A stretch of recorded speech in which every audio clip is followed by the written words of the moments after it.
ang mga kwento ng pag-ibig, kwento ng buhay at kwento ng pag-asa dito sa Barangay Love Stories. Love Stories.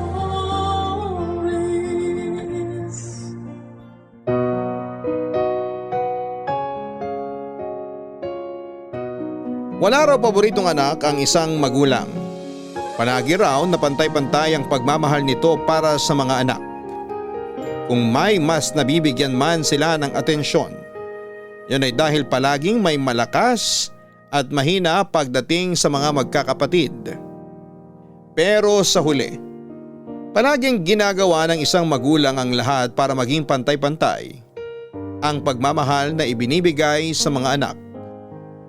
Ang sulat na ating babasahin ngayon ay pinadala ng ating kabarangay na si Jeya, ang bunso sa 3 magkakapatid na ang tanging gusto ay maging masaya kasama ang kanyang pamilya.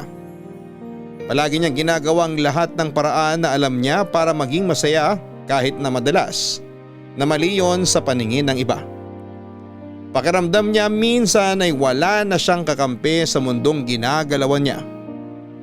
Pero ayos lang. Dahil palaging may isang tao na nandyan at naniniwala sa kakayahan niya. Yon ay ang mami niya. At para kay Jeya, handa siyang mabuhay sa mundo kahit ito lang ang kasama niya. Gusto mo na bang malaman ang kwento ni Jeya at ang masayang alaala niya kasama ang mami niya? Pero hanggang kailan siya magiging masaya? Ano ang mga pagsubok na pinagdaanan niya para makwestiyon ang kanyang pananampalataya sa Poong May Kapal? Anong ginawa niya para maging matatag sa mga pagsubok na yon? Matutunan pa rin kaya niyang maniwala sa salitang pag-asa? O tuluyan siyang lulugmukin ng labis na kalungkutan? Malalaman natin ang landas na pinili niya dito sa mga kwento ng pag-ibig, buhay at pag-asa sa nangungunang Barangay Love Stories.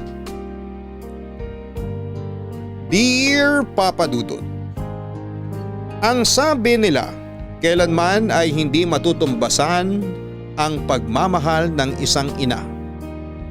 Dahil kahit magkanya-kanya na ang mga anak at bumuo ng pamilya ay palagi nandyan ang kanilang ina para sila ay gabayan at tulungan sa bawat pagsubok ng buhay. Hindi naman kasi nauubos ang pagsubok na dumarating sa atin. Pero minsan ang lakas na mismo natin ang nagsisimulang maubos hanggang sa tuluyan na tayong manghina. Papa Dudut, just call me Jeya, not my real name. Pero ito rin ang tawag talaga sa akin ng mami at mga kapatid ko. 45 years old ako sa ngayon and working as a professional musician. Dati akong miyembro ng isang kilalang banda pero ngayon ay nakafocus na ako sa paggawa ng mga kanta para sa iba't ibang singer. Matagal ko na ring libangan ang pakikinig ng programa ninyong Barangay Love Stories. Actually, isang programa ninyo sa mga nagiging inspirasyon ko sa pagsulat ng kanta. Yung mga kwento na ini-air ninyo na hango sa totoong buhay ng mga taong nakikinig. Bunso nga pala ako sa 3 magkakapatid. Panganay si Ate Marla at pangalawa naman si Kuya Marlo. Maaga kaming naulila sa daddy namin at tanging si mami na lamang ang nagtatrabaho para sa amin noon. Principal siya sa isang public school at naitaguyod niya ang pag-aaral namin hanggang sa makatungtong na ako sa kolehiyo. Nursing ang kurso na kinuha ko at nagpa-part-time job ako bilang singer sa isang restaurant na malapit lang sa bahay namin, Papa Dudut.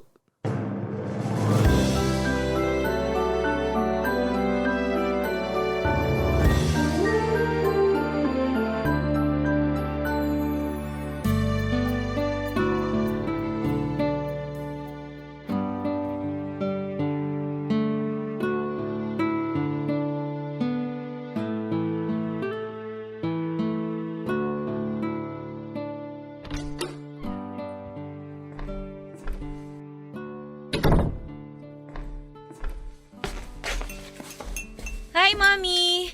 Sorry, medyo late ako nakauwi. Pakis nga po. Hindi pa naman kami tapos kumain ng Ate Marla mo. Sabayan mo na kami. Maupo ka na. Sige po, upo na ako dito. Gutom na rin po talaga ako. Sorry po talaga kung medyo late ako nakauwi ah. Ano pa bang bago doon? Ate Marla, ngayon lang naman ulit ako medyo na late ng uwi ah. Ngayon lang? Sigurado ka? Marla, tama na yan. Nasa harap tayo ng hapagkainan kaya ituloy mo na lang yung pagkain mo. Jaya, ito ang kanin. Ikaw na lang ang kumuha ng ulam na gusto mo. Meron tayong tinola, tsaka pritong bangus. Mapaparami yata ang kain ko ngayon. Sakto, hindi po ako nag-lunch kanina. Bakit hindi ka nag-lunch? Huwag mo sabihing nagtitipid ka na naman. Hindi po, Mami. Medyo nagda-diet lang po talaga ako. Bakit ka naman magda-diet? Ang payat-payat mo na. Sumiskip na rin po kasi sa akin yung mga pantalon ko eh. Di bumili tayo ng bagong pantalon mo. Okay pa naman po yung mga pantalon ko. Wala pang sira tsaka hindi pa kupas. Kesa naman bumili tayo ng bago. Magda-diet na lang po ako para magkasya ulit sa akin. Sa bagay. Bakit po pala wala pa si Kuya Paulo? Nag-text siya sa akin. Nagsabi na gagabihin daw siya ng uwi. Inaasikaso daw nila yung thesis nila ngayon. Thesis daw talaga ah. Nakikipag-date lang naman yun si Kuya. Pwede ba, Jeya? Huwag mo nga igaya si Paolo sa'yo nang walang ibang ginawa kundi maglakwatsa. Ate Marla, never ako naglakwatsa no. Talaga? Kaya ba palaging mababa grades mo? Medyo mababa lang naman pero at least naipapasa ko lahat ng subject ko. Pasado nga. Pasang-awa naman. Marla, tama na yan. Kaya palaging kinagabi ng uwiyang si Jeya, Mami, kasi panay lakwatsa. Hindi ako nagsisinungaling. Hindi nga ako naglalakwatsa. Rumarakit lang ako at alam ni Mami yon. Kasama ba sa racket mo na yan ang pag-inom ng alak at paninigarilyo? Ha? Ano bang pinagsasabi mo ate? Wala naman akong bisyo no? Kung ganon, bakit amoy sigarilyo ka? Didikit talaga sa akin yung amoy ng Yossi kasi sa restaurant ako kumakanta kasama ng banda ko. Para namang bago sa'yo yung racket ko ate. Matagal mo nang alam na doon ako dumidiretso pagkatapos ng klase ko. Pwede ka naman kasing hindi rumakit. Hindi naman tayo nagigipit ah. Natutulungan ko na si Mami sa mga gastusin dito sa bahay. Kapag hindi mo natapos yung pag-aaral mo at nag-focus ka sa pakanta-kanta mo na yan, sa tingin mo ba makakatulong ka sa mga gastusin dito sa bahay? Marla, ano ba? Gusto ko lang naman pong sabihin na kung nagfo-focus na lang si Jeya sa pag-aaral niya, mas makakatulong siya dito sa bahay na to. Sabi ng tama na yan. Tapusin mo na yung kinakain mo bago pa tayo mawalan ng gana pare-pareho. Tapos na po akong kumain. Hindi pa ubos yung kanin at ulam mo, Marla. Nawalan na po ako ng gana. Papasok na po muna ako sa kwarto ko. May mga trabaho pa akong kailangan tapusin. Excuse me po.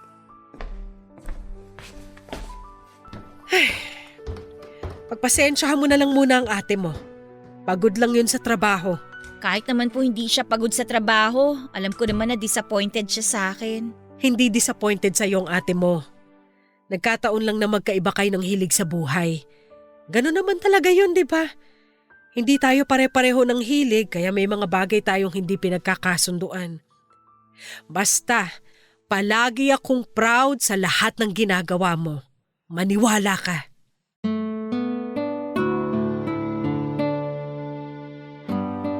Papadudot karamihan sa isang pamilya. Ang bunso ang pinakabida at paborito. Pero sa bahay namin ako na bunso ang hindi paborito at ang pinakakontrabida lalo na sa paningin ng Ate Marla ko. Palagi na lamang akong walang ginagawang tama noon sa paningin niya. Pati nga yung pangarap ko na maging singer, inaharangan niya palagi. Sinunod ko na nga yung gusto niya na kumuha ng course na nursing. Pero pinapakialamanan niya pa rin ang pagsali ko sa band na noon. Nangako naman ako na hindi ko pababayaan ang pag-aaral ko pero bawat kilos ko ay mali na kaagad sa paningin niya. Palibhasa kasi.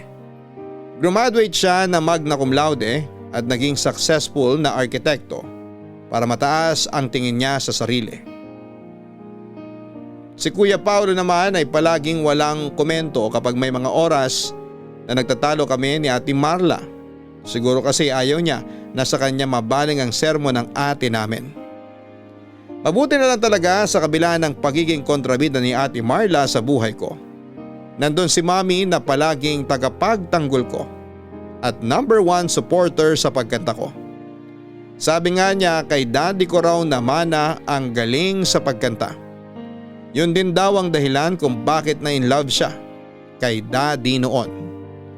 Dahil sa ganda ng boses nito at sa tuwing narinig niya akong kumanta, naalala niya lagi sa akin si daddy. Kaya naman sinusuportahan niya talaga ang pagkanta ko. Lalo na noong nagdesisyon ako na huminto na sa pag-aaral at mag-focus na lamang sa pagkanta.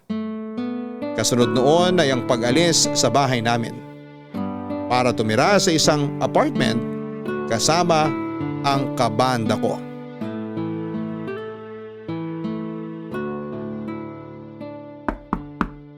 Sandali lang!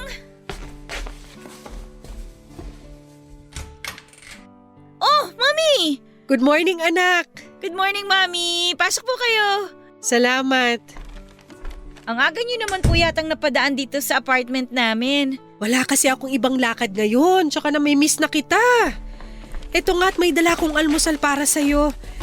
Ito ilalapag ko na sa lamesa ha. Alam kong namimiss mo na tong special sinangag ko at homemade tocino. Wow! Sobrang namiss ko yan, Mami. Sakto po kasi hindi pa rin talaga ako nag-aalmusal. Sabay na po tayong kumain, Mami. Upo kayo. Sige anak. Pasensya na, Mami ha. Medyo makalat kasi hindi pa po ako nakakapaglinis ng apartment.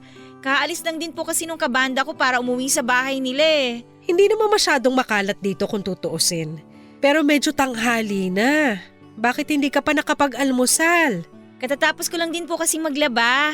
Ikaw ba naglalaban ng lahat ng mga damit mo? Opo, ang dami ko nga pong nilaban ngayon kaya napagod talaga ako. Ay teka, ihain ko lang po itong dala ninyo. Bakit hindi ka nalang magpa-laundry para hindi ka na napapagod ng ganyan? Hindi naman po ako napapagod masyado, tsaka para makatipid rin po sa mga gastusin dito sa apartment. Ito ang plato niyo, Mami. Salamat anak. Binuksan ko na rin itong mga lalagyan ng sinangag at tocino na dala ko. Namiss ko talaga tong luto niyo, Mami. Dadamihan ko yung kain ko ha.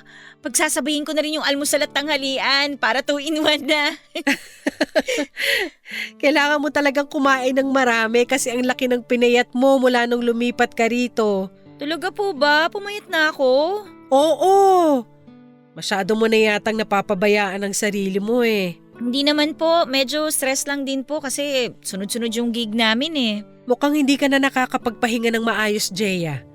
Bakit kasi hindi ka na lang umuwi sa bahay natin para naaasikaso kita ron? Ay naku, Mami. Mai-stress lang po ako sa bahay.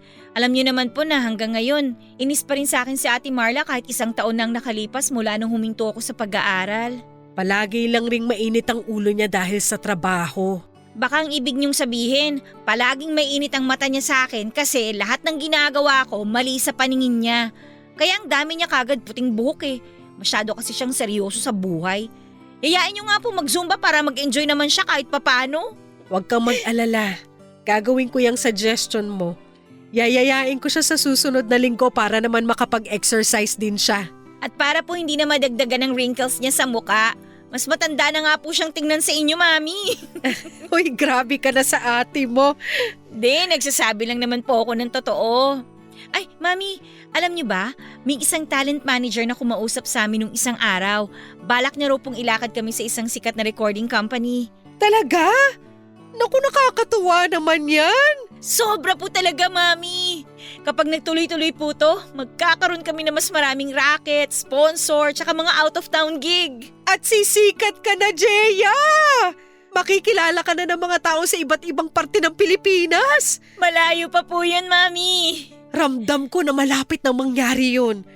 Pero ngayon pa lang, uulit-ulitin ko na sa'yo na sobrang proud ako sa'yo, anak.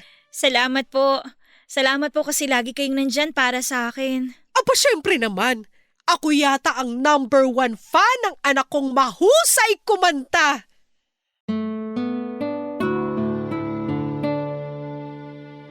Papadudot na sa 3rd year college na ako nang magdesisyon akong huminto sa pag-aaral. Galit na galit si Ate Marla na parabang siya na ang nagpapaaral sa akin. Ang sabi niya ay dapat daw ay hindi ko sinasayang ang buhay ko sa pagbabanda dahil wala naman daw yung patutunguhan.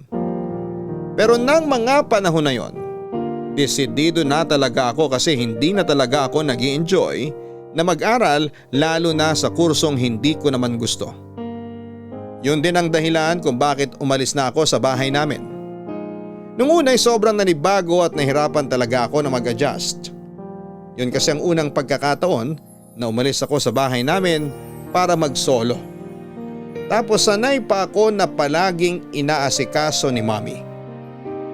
Yung kapag nagutom ako, palaging may pagkain na nakahain sa lamesa. Yung hindi na uubusan ng pagkain sa ref na pwede kong kainin kahit kailan ko gusto. Pero sa apartment ng kabanda ko ay kailangan kong makisama. Hindi pwede na ako lang ang kakain o kaya ay hindi ako mag-share.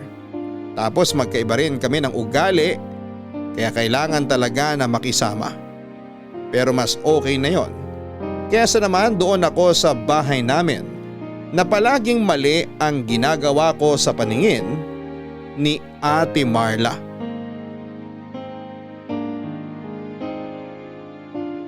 Papadudot nang pumirma kami ng kontrata sa isang recording company, nagsimulang dumami ang racket namin ng banda ko.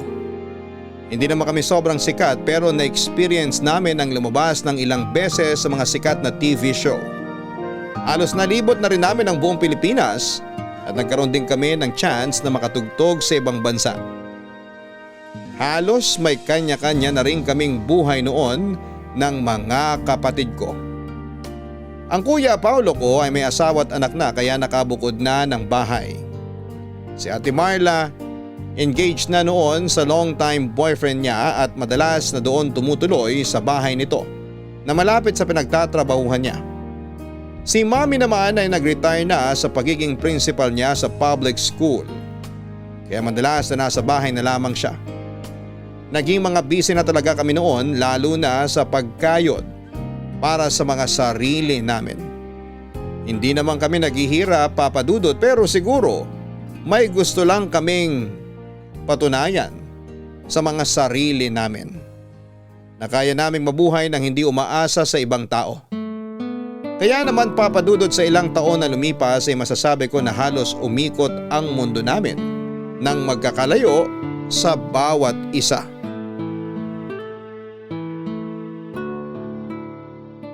Mami, ang sarap nitong kare-kare nyo ah. Kahit walang alamang masarap na. Sarap no? Ito talagang na-miss ko sa mga nilulutong ulam ni Mami. Pero wala pa rin tatalo sa dinakdakan niya na sobrang paborito ko. Ate, lahat naman yata ng luto ni Mami paborito mo eh. Lahat naman kasi ng niluluto niya masarap.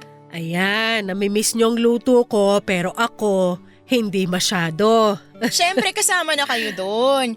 Kayo at ang luto niyo ang palagi naming namimiss dito sa bahay. Pasensya na po pala kayo kung hindi ako masyadong makauwi dito. Panay po kasi yung overtime namin sa trabaho nitong mga nakaraan eh. Ayos lang yun.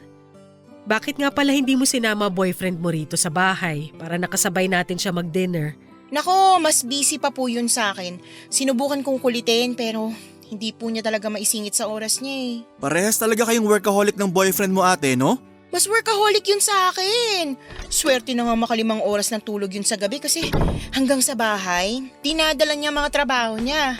Mami! Sorry, late ako nakarating. Sobrang na-miss ko kayo, Mami. Payakap mo sa Mami ko. Ang higpit ng yakap pa. Parang wala nang bukas. Halos 3 linggo ko po kayo kasing hindi nakita. Sunod-sunod po kasi yung out of town gig namin. Oo nga, Jeya. Ang astig na mga gig nyo ngayon ah. May mall show na rin kayo. Mga mall sa probinsya lang naman yun, kuya. Astig pa rin kasi mas nakikilala na ang banda nyo. Thank you, Kuya Paulo.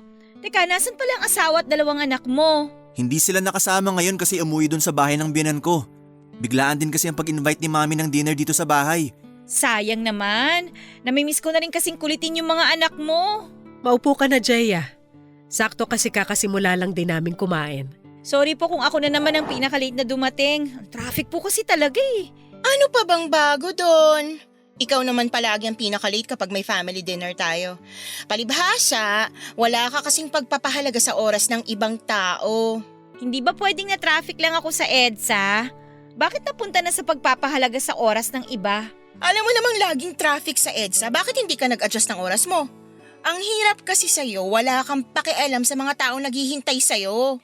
Ang hirap din sa'yo ate, masyado kang feeling perfect. Jeya, tama na yan.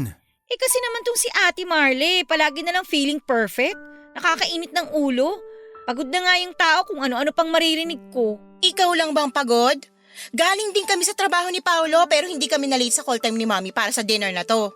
Mga anak, tama na yan. Magkakaiba tayo ng trabaho. Mas hawak nyo ni Kuya Paulo ang mga oras ninyo, hindi kagaya ng trabaho ko. Eh di humanap ka ng trabaho nang hindi ka nagre-reklamo dyan. Ate Marla, Jeya, tama na yan. Hindi naman ako nagre-reklamo, no? Gusto ko lang ipaintindi sa inyo na magkaiba tayo ng nature ng trabaho. Huwag mo igaya sa boring na trabaho mo yung mga gig ko. Boring pala. Kahit halos triple ang kinikita ko sa trabaho kaysa dyan sa walang kwentang ginagawa mo. Grabe ka na magsalita ah! Mas grabe ka! Masyadong mataas tingin mo sa sarili mo. Hindi ba talaga kayo titigil ha? Ate Marla, Jeya? Minsan na nga lang tayo magkasama-sama dito sa bahay, mag-aaway na naman kayo. Hindi nyo na nirespeto si Mami. Eto kasi si Jay eh. Anong ako? Ikaw to nag-umpisa. Nag-umpisa lang naman to dahil late ka na naman. Sinabi ko naman yung dahilan, di ba? Hindi ko naman ginusto na... Tama na, ano ba? Hindi ba talaga kayo titigil?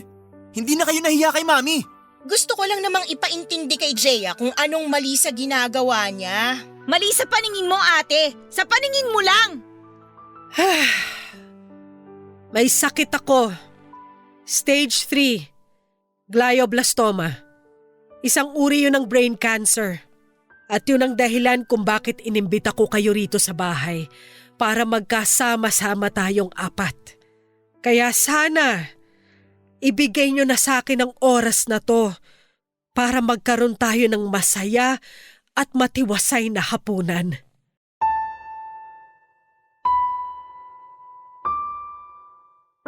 Papadudot sabay-sabay kaming natahimik na tatlo sa biglang sinabi ni Mami.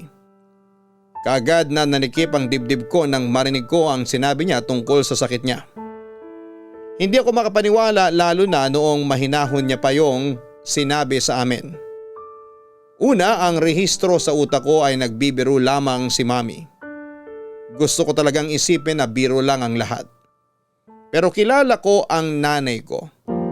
Hindi siya kailanman gagawa ng kahit na anong biro tungkol sa bagay na yon. Kaya sobra kong pinigil ang luha ko ng mga oras na yon.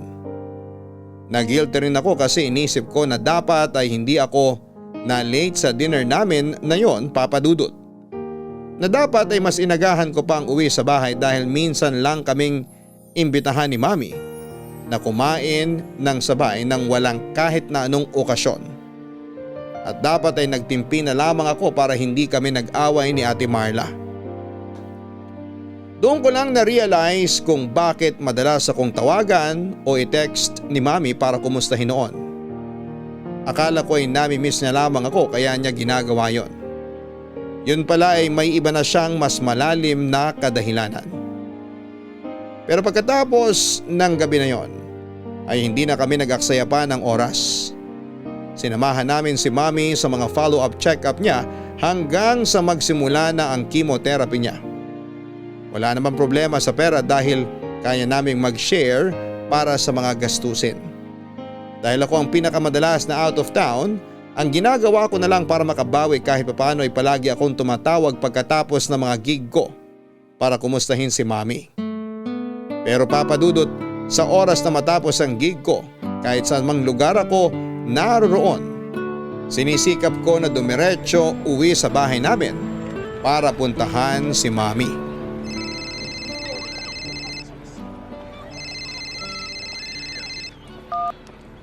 Hello, kuya.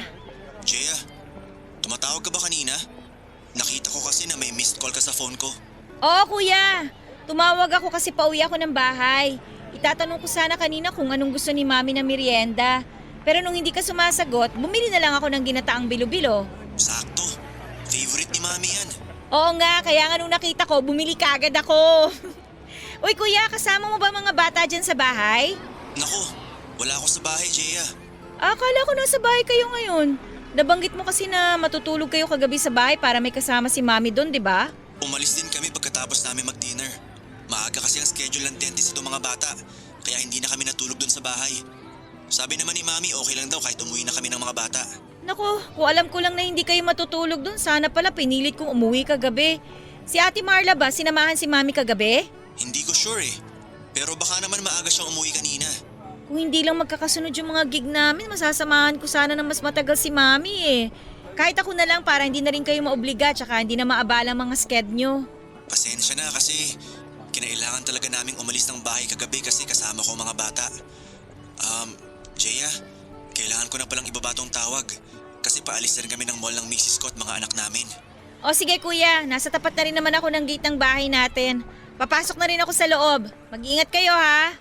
Bye!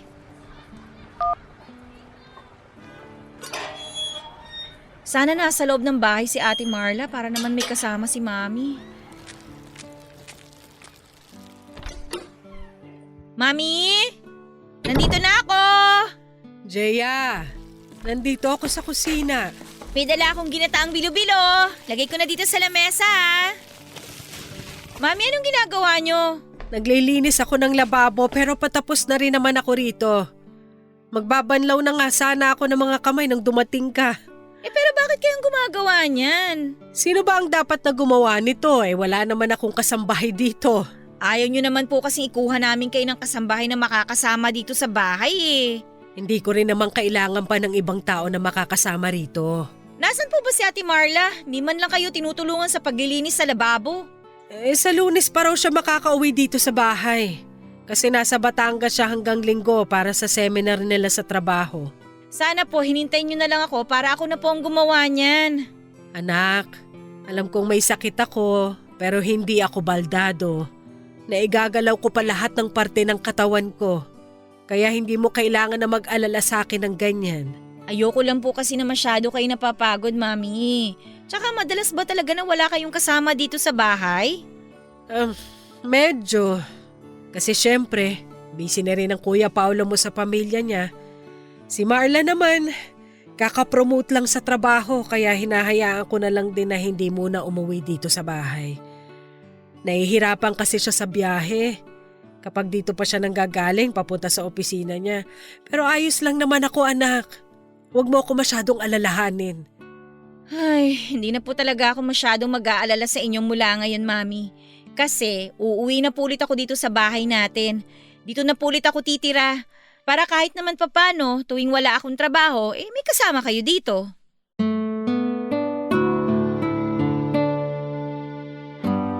Papadudot nang magsimula ang chemotherapy ni Mami ay mas dumadami naman ang racket namin ng banda ko. Nagkaroon pa kami ng mas maraming out of town na mga gig at mas lumaki ang bayad sa amin. Hindi ko naman pwedeng basta na lamang bitawan ang mga gig na yon dahil matagal na yung nakaschedule at kailangan ko rin ng perang pandagdag sa mga panggastos para kay Mami.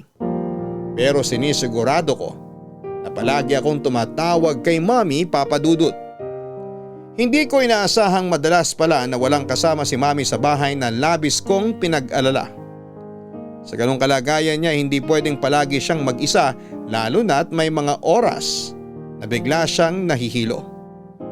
Mabuti na lang talaga at wala na kaming masyadong gig sa malalayong lugar noon. Papadudot yon ang nagtulak sa akin na bumalik sa bahay namin at doon na ulit tumira para masamahan si Mami. Naisip ko na oras na para maibalik ko lahat ng mga pag-aalaga na ginawa niya noon sa akin. Oras na para bumawi ako kay Mami. Papadudot, alam ng manager ng banda namin ang naging sitwasyon ko sa bahay. Kaya naman naintindihan niya ang request ko na huwag tumanggap ng gig sa malalayong lugar. Hanggat pwede ay wala munang out of town para makauwi agad ako sa bahay namin. Pinagbigyan naman ako ng manager namin at sinabi niya na siya na ang bahala. Pero syempre dahil kahit papaano ay naging umugong ang pangalan ng banda namin, noong mga panahon na yon ay may mga oras na 2 o 3 magkakaibang lugar ang pinupuntahan namin. Madalas madaling araw o malalim na ang gabi ang uwi ko sa bahay Papadudot. Sinasabihan na nga rin ako ng mga kabanda ko na sumama na lamang sa hotel kung saan sila nag-check-in para magpalipas ng gabi o magpahinga. Pero palagi kong pinipili na umuwi sa bahay namin. Lalo na kapag alam ko na may check-up o therapy si Mami dahil gusto ko na ako ang kasama niya. Gusto ko na palagi kaming magkasama at gusto ko na makita niyang ginagawa ko ang lahat para magkaroon siya ng dahilan na labanan ang sakit niya. Tulog na ba ang mga bata? Opo, nandun na po sila sa kwarto ko kasama ang mama nila.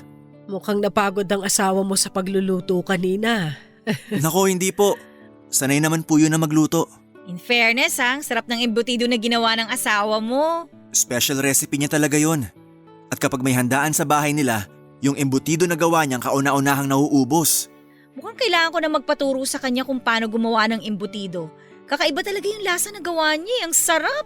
Nagustuhan ko rin talaga yung embutido. Sayang hindi niya naririnig yung sinasabi niyo. Pero makakarating po yan sa kanya bukas. At sigurado ako na matutuwa siya sa mga sinabi niyo. Kasi gustong-gusto niya talaga na pinupuri ang mga niluluto niyang pagkain. Masarap naman kasi talaga magluto ang asawa mo. Pero syempre, doon pa rin ako sa luto ni Mami na kahit kailan hindi ko pagsasawa ang kainin. Pero wala naman akong kahit na anong niluto kanina. Ayos lang po yun kahit wala. Ang importante, nag-enjoy kayo sa mga hinanda kanina. O siya, maiwan ko na muna kayo rito sa sala. Mauuna na ako magpahinga sa inyo. Iatid ko na po kayo sa kwarto niyo, Mami. Hindi na. Kaya ko namang maglakad. Pakisabi na lang kay Marla na hindi ko na nahintay yung tsaa. Inaantok na rin kasi ako. Good night. Good night po. Buti na lang talaga, Kuya Paolo. Magaling din magluto ang asawa mo, no? Sinabi mo pa. Pasensya na kung wala akong naambag sa pagluto ng dinner, ha? Uy, meron naman. Yung paghihiwa mo ng mga bawang at sibuyas. O nga pala, ako nga pala naghiwa ng mga gulay. Oh, nasan si Mami? Pumasok na sa kwarto niya, inaantok na daw eh. Ah, ganun ba? Oh, ilalapag ko na dito sa lamesa tong tray ah. Dahan-dahan lang sa pagkuha ng tasa, mainit yung tsaa. Salamat ate. Nakausap ko nga pala yung doktor ni Mami nung sinamahan ko siya sa therapy niya. O anong sabi ate? Hindi na raw maganda yung lagay ni Mami. Akala ko ba okay yung response ng katawan niya sa mga gamot at therapy na ginagawa sa kanya? Tsaka ang sigla-sigla ni Mami ah. Buong araw nga niyang kakulitan yung mga anak ni Kuya Paolo eh. Oo nga, pero… Pero? Pero ano ate? Ano? Ba't hindi mo matuloy ang gusto mong sabihin, Ate Marla? Kasi hindi madali para sa akin sabihin na binigyan na ng taning ng doktor ang buhay ni Mami. Ang sabi ng doktor, kalahating taon na lang daw natin siya makakasama at kahit matapos pa raw ni Mami ang therapy, hindi na raw mawawala ang cancer sa katawan niya kasi Teka, kumalat. kalahating taon? Sigurado ba siya?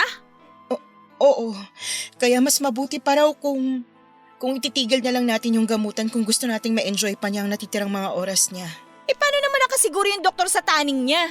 Paano niya nalaman yun? Diyos ba siya? Tsaka bakit gusto ni Doc na itigil na natin yung therapy ni Mami? Ang labo naman niya! Kasi nga ganun din naman. Hindi na rin maliligtas ng mga gamot si Mami. Ang punto lang ni Doc, para hindi na mahirapan si Mami sa mga therapy niya. Mas makaramdam siya ng ginhawa. Wow, ate! So naniniwala ka talaga sa sinabi ng doktor na yon?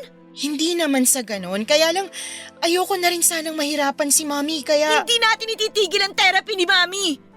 Pati na mga gamot niya. Ilalaban natin si Mami. Ilalaban natin yung buhay niya.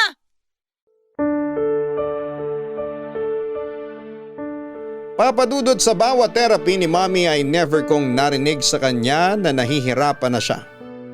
At gusto na niyang itigil ang lahat. Kahit na nakikita ko ang malaking pagbabago sa katawan niya. Hindi nawala ang ngiti sa mga labi niya sa tuwing magkakausap kaming dalawa. Malaki ang pinayat ng katawan ni Mami, nalagas na rin ang buhok niya. Umumpak ang muka at lumalim ang eye bags. Ayaw niya nga rin na mag-wig dahil mainit daw sa ulo kaya manipis na balaba lamang ang madalas niyang ginagamit. Ako rin yung madalas na kasama ni Mami sa mga therapy pero si Ate Marla ang madalas na kausap ng doktor niya. Mas maintindihan daw kasi ni Ate Marla ang sitwasyon dahil mas matalino siya sa akin. Matagal ko nang tanggap ang bagay na mas angat si Ate Marla pagdating sa katalinuhan. Mataas pa rin naman ang bilib ko sa kanya kahit naiinis talaga ako sa ugali niya. Kasi alam ko na sa aming tatlo na magkakapatid ay siya talaga ang nag-iisang achiever. Pero hindi ko maintindihan kung bakit gano'n na lamang kadali para sa kanya ang isuko ang laban para kay Mami. Para bang nawala lahat ng katalinuhan na meron ng ate ko.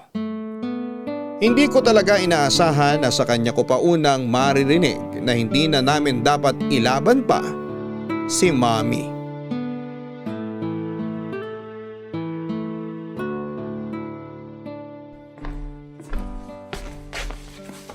Mami, ano pong gusto niyong merienda?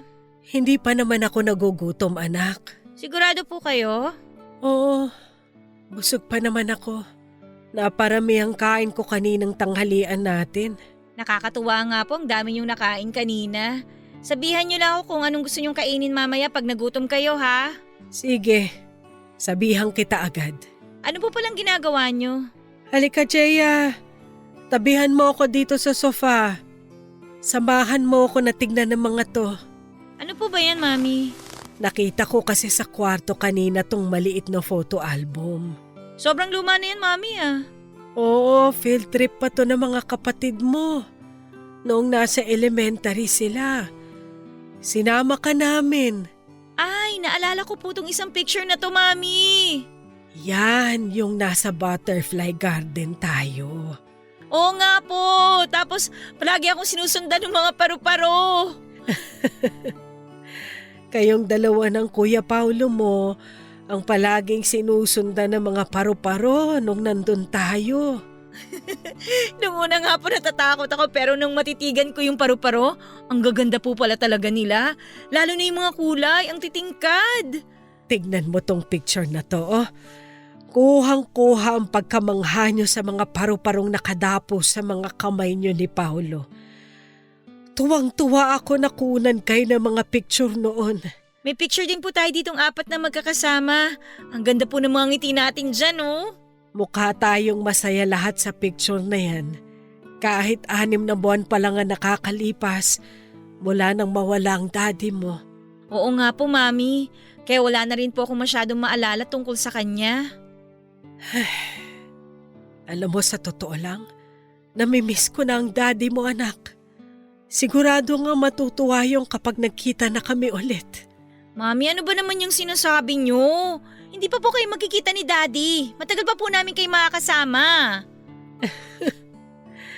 Hindi ko naman sinabi na bukas na kami magkikita. Pero hindi pa po kayo pwedeng magkita ni Daddy. Naniniwala akong nagagaling pa kayo. Sa totoo lang, anak, minsan gusto ko na lang maging paru-paro. Gusto ko na maging malaya, kagaya ng mga paru-parong nandito sa litrato. Malaya sa lahat ng gulo dito sa mundo at sa sakit na meron ako ngayon. Akala ko po ba lalaban kayo para sa amin?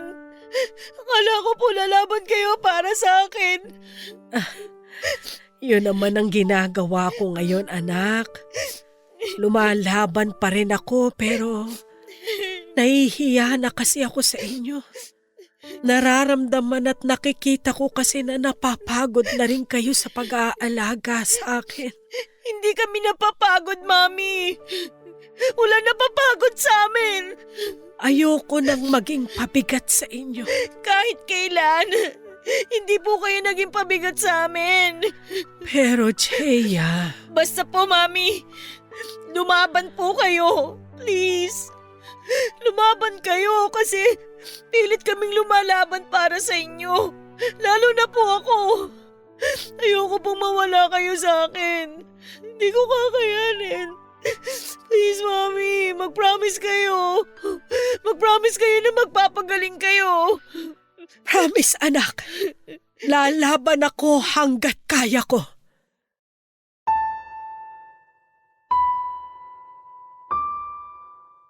Papa Dudut, nang makausap ko ang doktor ni Mami, sinabi niya sa akin na napakaliit na ng chance na mawala ang cancer niya lalo't umakyat na ito sa stage 4. Pero ang mas masakit doon ay nang marinig ko rin mula sa doktor mismo na wala ng 1 taon ang itatagal ng buhay ni Mami. Gusto kong magalit sa kanya ng mga panahon na yon dahil isip-isip ko ay wala siyang karapatan. Nabigyan ng taning ang buhay ng nanay ko. Hindi siya Diyos para malaman kung hanggang kailan na lamang mabubuhay ang isang tao.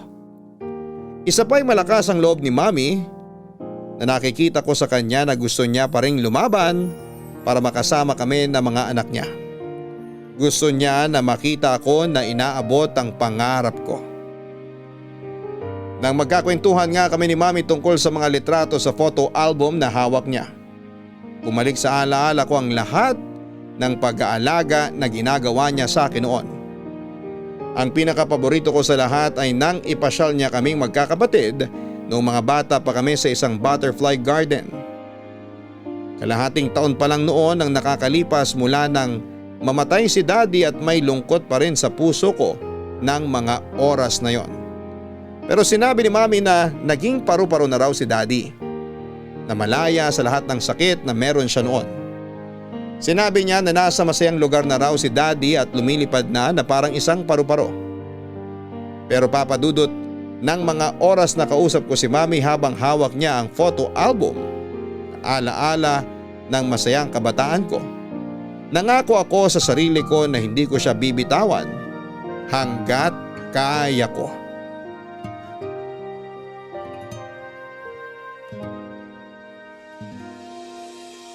Papa Dudut, tuluyan ng kumalat ang cancer sa iba pang organs ni Mami kaya mas lalo nang lumiit ang napakaliit na chance na gumaling siya. Ang sabi nga ng doktor ay wala na talagang gamot o therapy ang makakapagpagaling sa sakit niya. Ayoko talagang maniwala kasi nakikita ko naman na malakas siya. Oo, malaki ang pinayat ng katawan ni Mami at hirap na siyang makalakad pero andun pa rin ang energy niya. Andun pa rin ang pag-asa niya na gagaling siya at makakasama pa namin siya ng matagal. Ilang beses akong kinausap ni Ate Marla na itigil na namin ang mga gamot ni Mami at hayaan na lamang namin na maging masaya ang nalalabing araw ng buhay niya. Nagalit talaga ako kay Ate Marla kasi kahit siya ay parang tinaningan niya na rin ng buhay ng mami namin. Hindi ko maintindihan kung ano bang dahilan ng pag-iisip niya ng ganong bagay. Bakit parang napakadali lang sa kanya na isuko si Mami. Pero nanindigan ako sa desisyon na hindi namin ititigil ang pagpapainom ng natitirang gamot ni Mami. Hanggang isang araw ay biglang nanikip ang dibdib niya kaya kaagad namin siyang isinugod sa ospital. Na cardiac arrest na pala si Mami.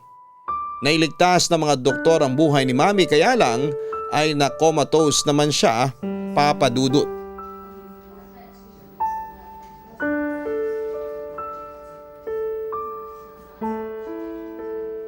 Tagal namang mag-usap ni Ate Marla tsaka ng doktor ni Mami.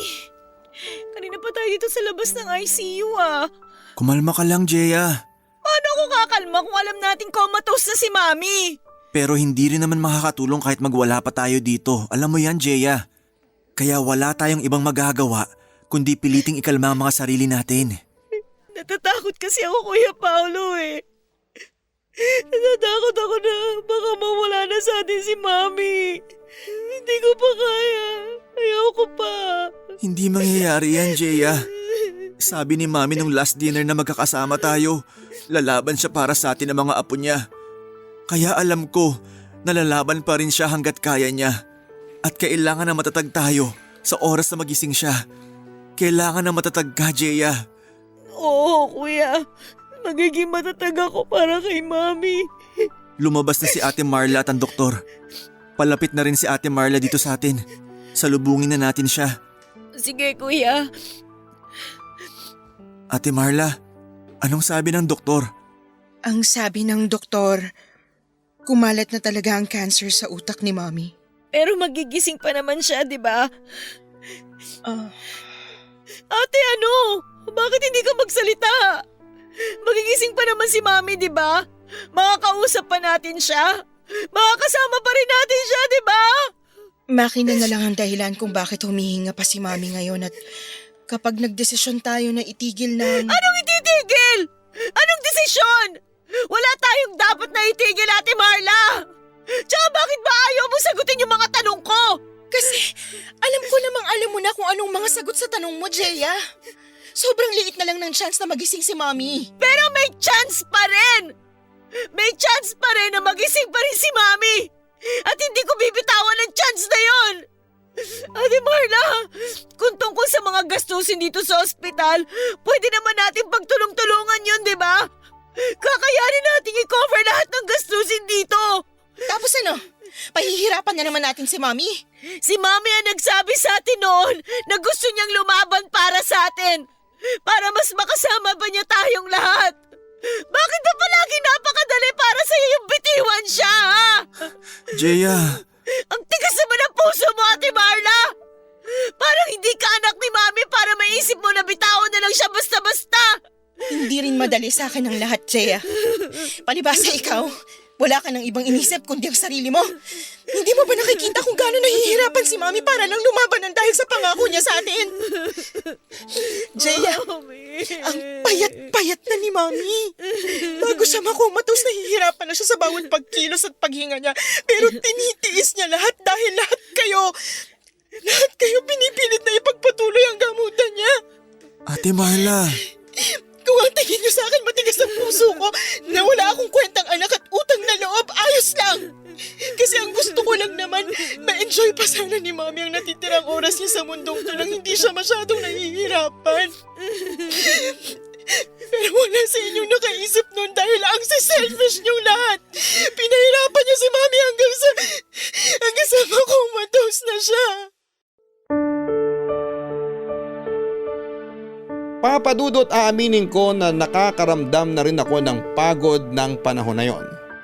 Kasi pagkatapos ng mga gig namin ng banda ko, pinipilit ko talaga na umuwi ng bahay namin para makasama si Mami. Nakamotor din ako palagi para hindi ako masyadong mahirapan sa traffic, pero mas pagod din ako sa pagdadrive noon. Maswerte na rin na magkaroon ako ng tulog o pahinga na mahigit sa 2 oras dahil kulang na lang ay hindi mawala si Mami sa paningin ko.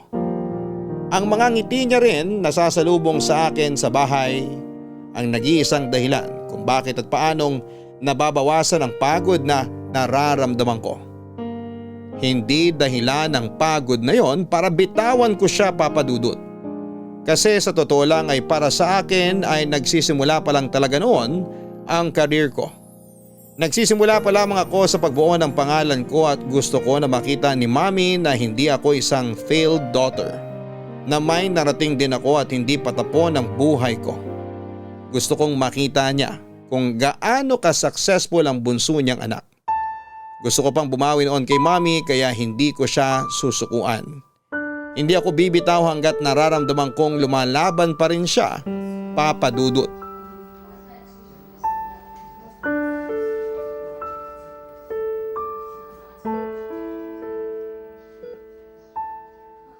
Jeya, gising na.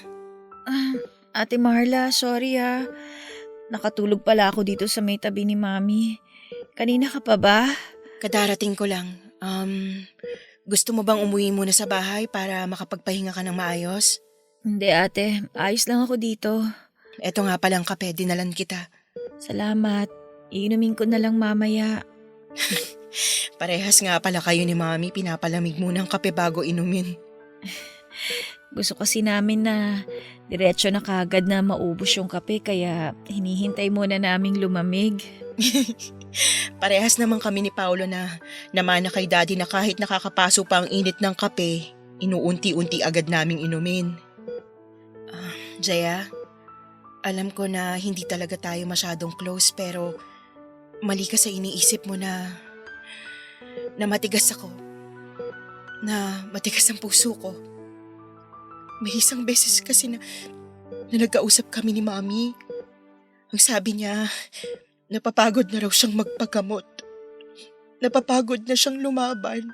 Sinabi niya yon? Oo. Sinabi niya pagkatapos ipaalam sa atin ng doktor na hindi napigilan ng cancer na kumalat sa ibang organs niya. Tapos tinanong ko siya kung gusto ba niyang itigil ng therapy niya at ang mga gamot na iniinom niya. Anong sagot niya? Ang sabi niya, hindi raw. Kasi alam niyang ayaw niyo ni Paolo. Ayaw niyong itigil ang pagpapagamot niya. Sigurado raw kasi siya na gusto niyang lumaban pa siya kaya ganun daw ang gagawin niya kahit nahihirapan na siya. Nahihirapan din ako pero ayoko nang mas mahirapan pa si Mami. Kaya sinabi ko sa inyo noon na itigil na natin lahat ng ginagawa sa katawan niya para lang humaba pa ang buhay niya. Pero ang sabi ng doktor, pwede pa naman daw magising si Mami. Oo, napakaliit ng chance, pero pwede pa. Kasi hindi pa naman siya bumibitaw eh. Lumalaban pa rin siya hanggang sa mga oras na to. Lumalaban na lang siya para sa atin at hindi para sa sarili niya, Jaya.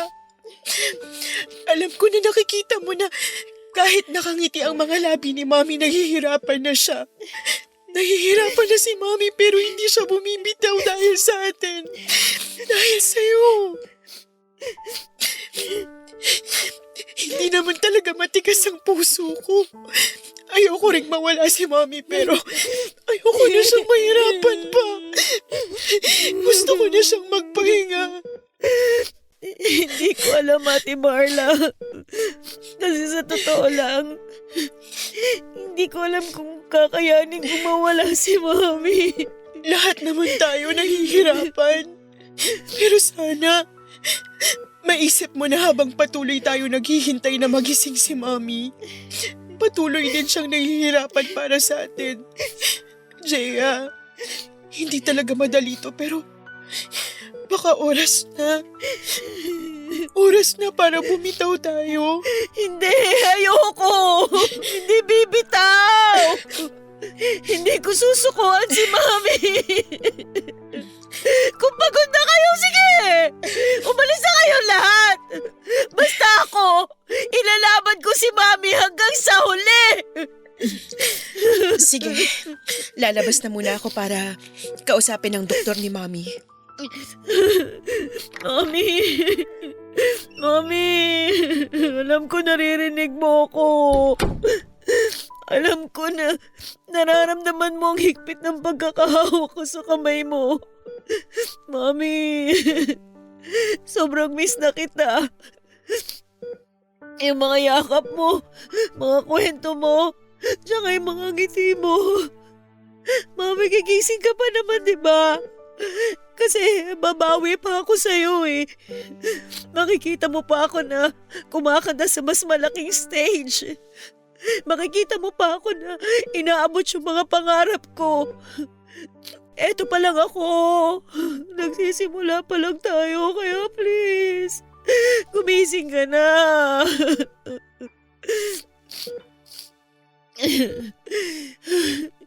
Hindi ko alam kung maniniwala ba ako sa sinabi ni Ate Marla kanina. Mami, gusto mo na ba talagang sumuko ako? Gusto mo na ba talagang magpahinga? Kasi ako ayoko pa sana eh. Ayoko pa mawala ka sa amin.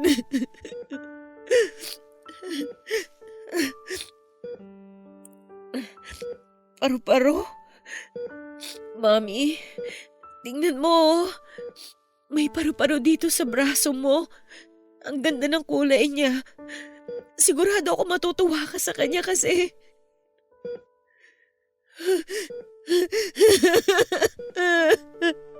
Mami! Mami! Ito na ba yung sign mo para sa akin? Ha? Ito na ba yung sagot mo sa mga tanong ko? Kung ito na yun, Mami. Kung talagang pagod ka na. Sige. Sige po. Umapayag na po ako. Pwede na po, pwede na Mami. Sige po, pwede ka na po magpahinga. Tatanggapin ko po. Tatanggapin ko po kahit na napakasakit siya sobrang hirap. Tatanggapin ko po, Mami.